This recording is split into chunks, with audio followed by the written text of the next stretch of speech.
Hi, everybody. Welcome back to English 116 for our final class before the final examination. So, this is for Wednesday, the 11th of December, where we are putting some closure onto poetry.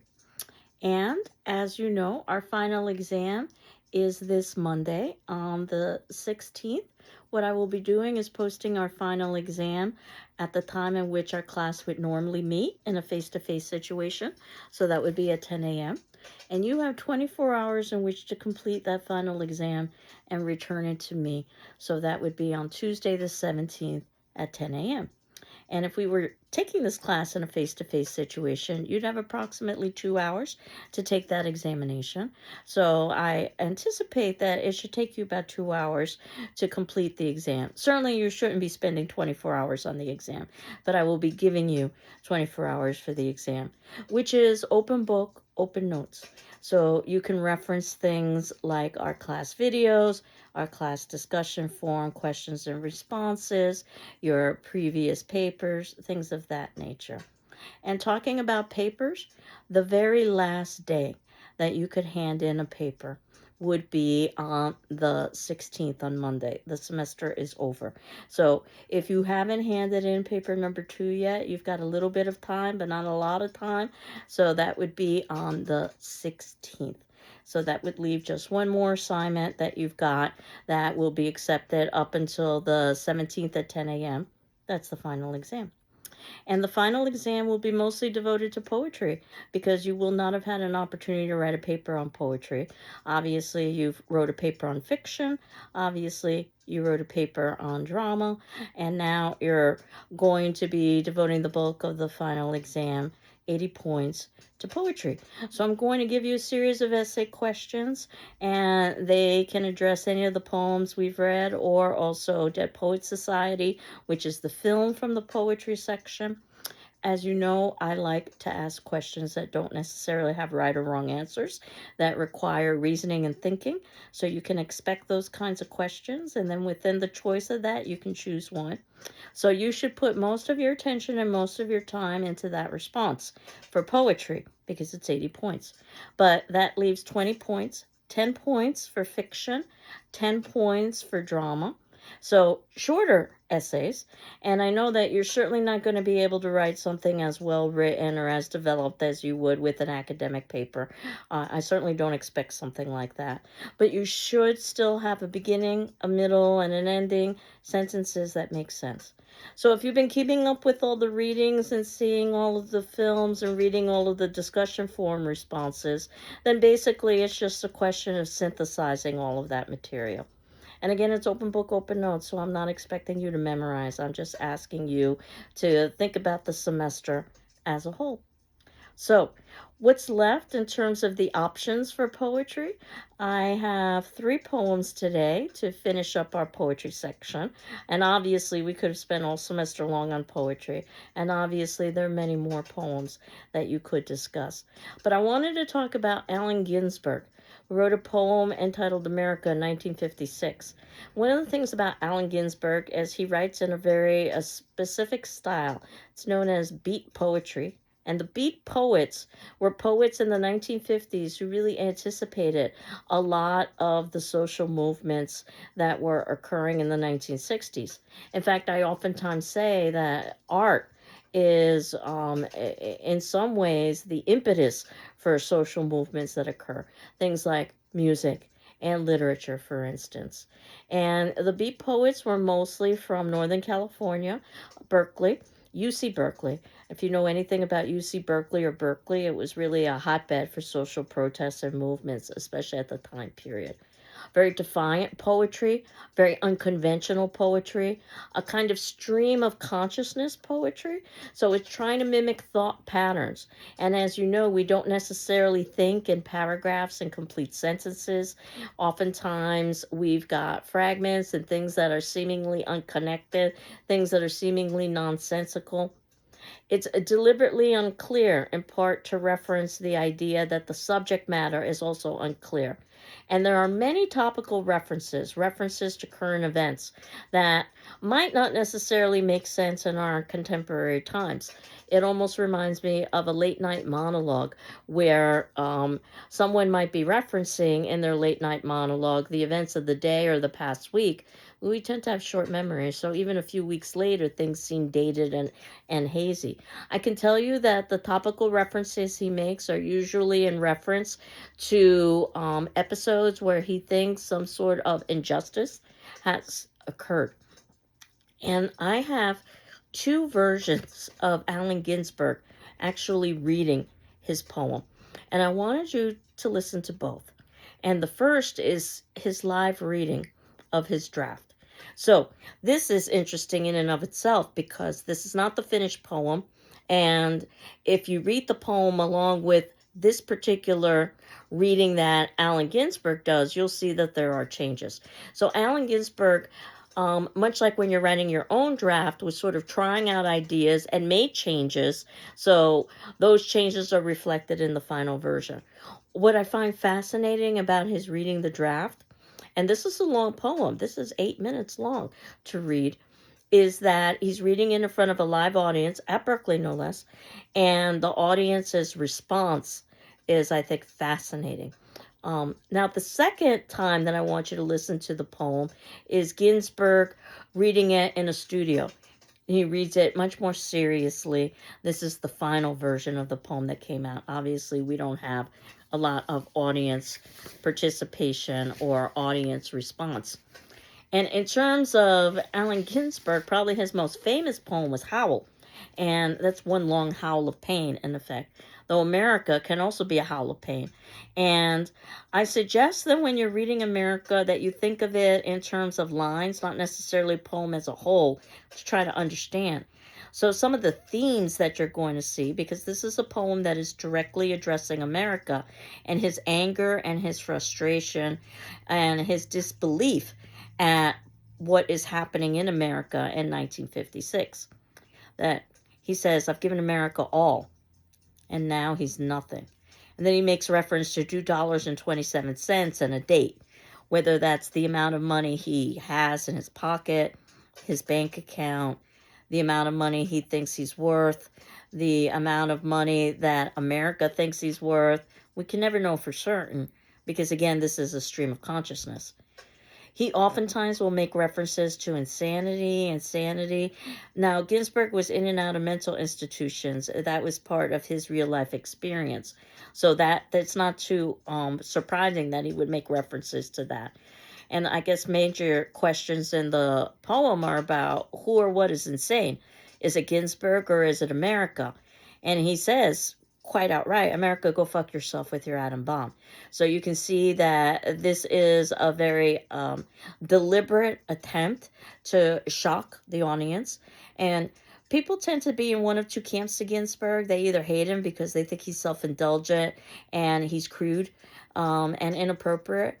Others love him because he's real and raw, and that's what poetry should be, not necessarily talking about summer's days and moonshine, but instead talking about the real issues and problems. When he asks when will America be angelic and take off its clothes, you take off your clothes, you're basically showing the truth. When will you look at yourself through the grave? When will America ultimately acknowledge all of the people that died in the name of America and for what? He will make lots of references to communism, which again would have been very, very inappropriate at the time period. He will make references to things like when will you send your eggs to India? In other words, when will you help other countries? Because you've got so many great resources. He vacillates back and forth with calling America insane or himself insane.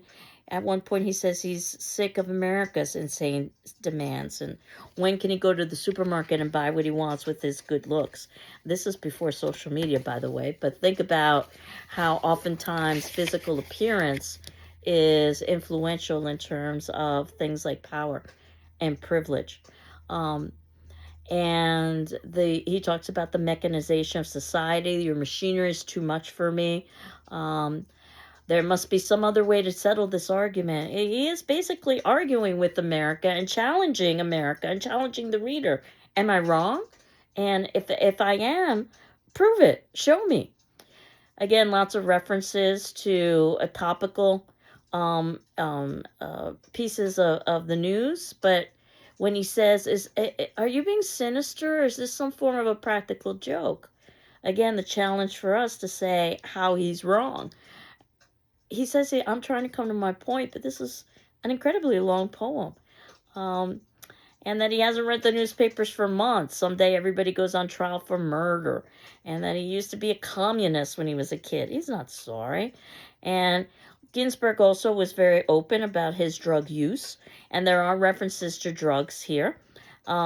He talks about how he has ultimately seen mystical visions and cosmic vibrations. And I think he means that, again, from the drug culture perspective. His mind is made up. There's going to be trouble. Marx, when he says he's reading Marx, of course, that's a Communist Manifesto. I won't say the Lord's Prayer. So, it's a direct affront or rejection of religion. I haven't told you what you did to Uncle Max after he came over from Russia. The idea of what ends up happening when we send soldiers to war. And then the line, I'm addressing you. The idea that we are America. And are you going to let your emotional life be run by Time Magazine? If I had to update that, you're going to let your emotional life be run by TikTok or Instagram. And he talks about how he's obsessed with it. So this is a critique of the media. He's reading it in the basement of the Berkeley Public Library. And again, he's from Berkeley. And then it's telling him that businessmen are serious, movie producers are serious. Everybody is except for him. Though the question is, maybe he's the one that's serious and movie producers and businessmen are absurd. The idea of the political fears, not just of Russia and communism, but Asia as well. And when he talks about my national resources, 2 joints of marijuana, millions of genitals, unpublished private literature that goes 1,400 miles an hour, 25,000 mental institutions. Notice how that basically collapses into what is beginning to look like a stream of consciousness prose. I say nothing about the underprivileged who live in flower pots under the lights of 500 suns. One of the ways that you could read that is that he's growing his own marijuana in a time in which marijuana is illegal. He talks about whorehouses. He talks about prostitution.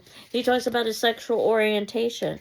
And he was homosexual in a time when one was not necessarily encouraged to talk about difference in sexual orientation. And asking, how can I write a holy litany in your silly mood? Again, putting the responsibility on us.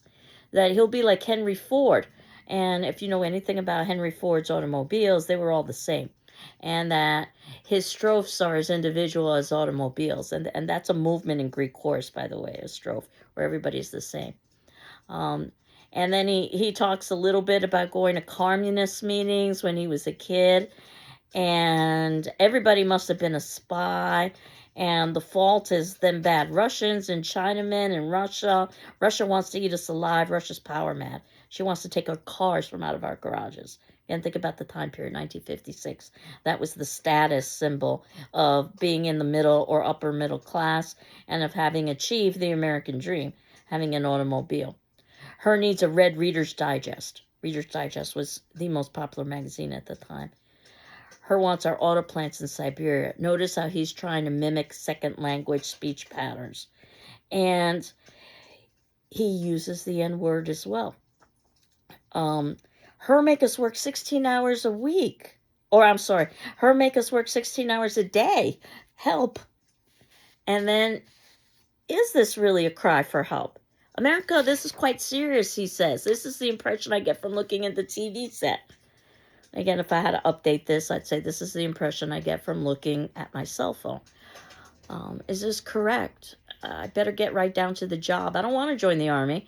He doesn't want to do what America says one should do, which is work in a factory or serve one's country. He says, I'm nearsighted and psychopathic anyway. So you can see his dark sense of humor here. At one point, he talks about how he'll never get a job teaching. You should know that Allen Ginsberg was a professor of English at Berkeley. And when he says, I'm putting my queer shoulder to the wheel, he means that literally as well as symbolically, because again, he was very openly homosexual in a time when it was really not encouraged to do such a thing. So I give you Allen Ginsberg as an example of beat poetry. And again, there's some people who love it because it's so real and raw, and there's some people who hate it because it's so real and raw. I suppose it's possible for both. There's another poem that I had assigned for us from the 1990s, 1993. It's entitled Coca-Cola and Coco Frio. And notice that I've included the links for all of these poems. These 3 poems that we're talking about today are not included in the edition of the textbook that I had ordered for you, so you have to rely on the links. And I've got an audio for you that you could listen with Martina Spada reading it.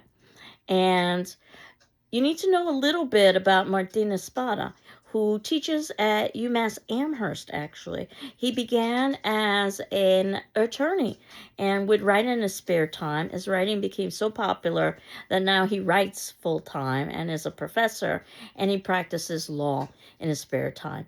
Oftentimes does local readings. He's read at JCC. He's read at the Downtown Lava Center.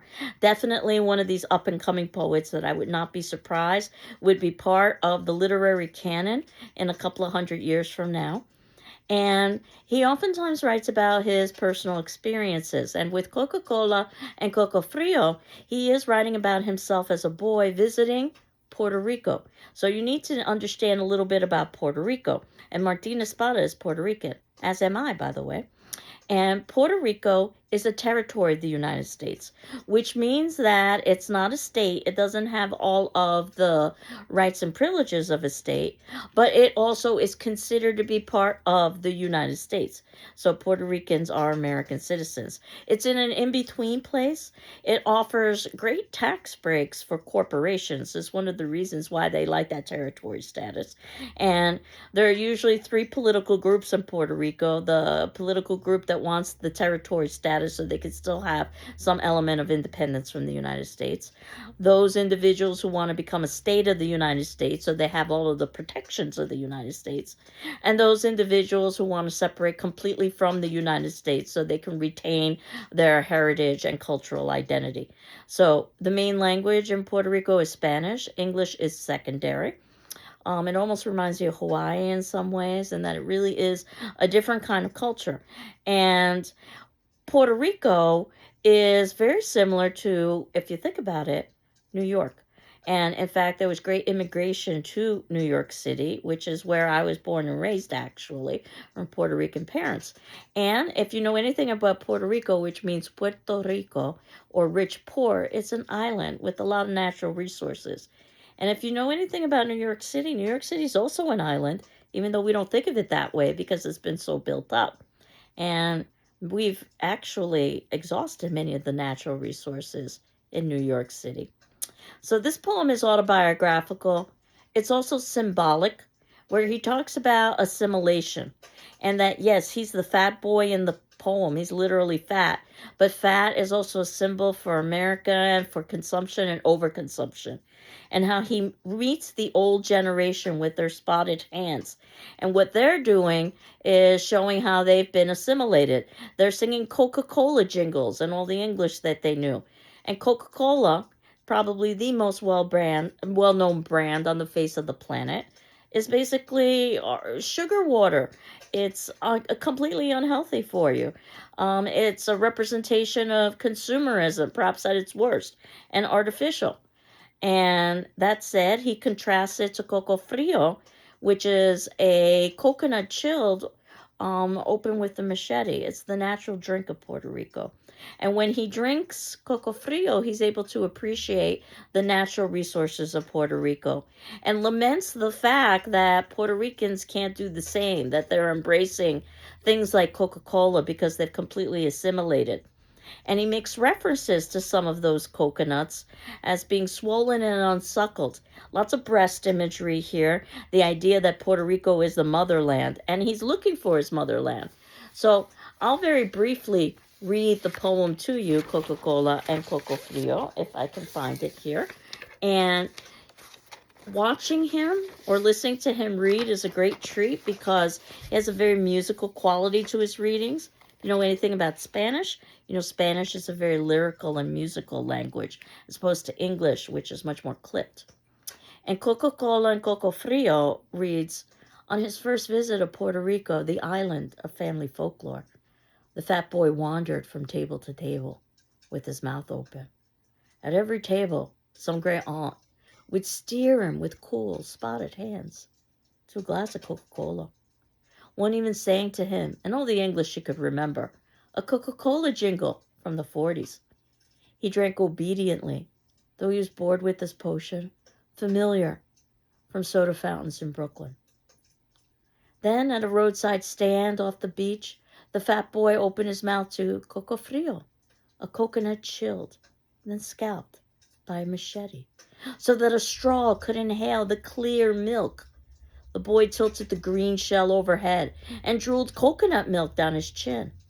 Suddenly, Puerto Rico was not Coca-Cola or Brooklyn, and neither was he. For years afterwards, the boy marveled in an island where the people drank Coca-Cola and sang jingles from World War II in a language they did not speak, while so many coconuts in the trees sagged heavy with milk, swollen and unsuckled.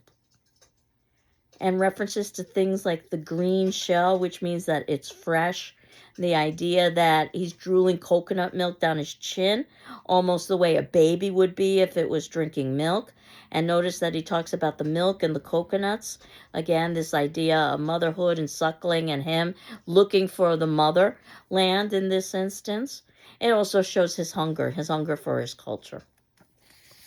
So you've got those two poems, and then I remember very clearly when I first was exposed to this last poem that I have assigned for us. And The Hill We Climb by, or I should say the Hill We Climb in terms of poetry is perhaps one of the most political poems of our time period.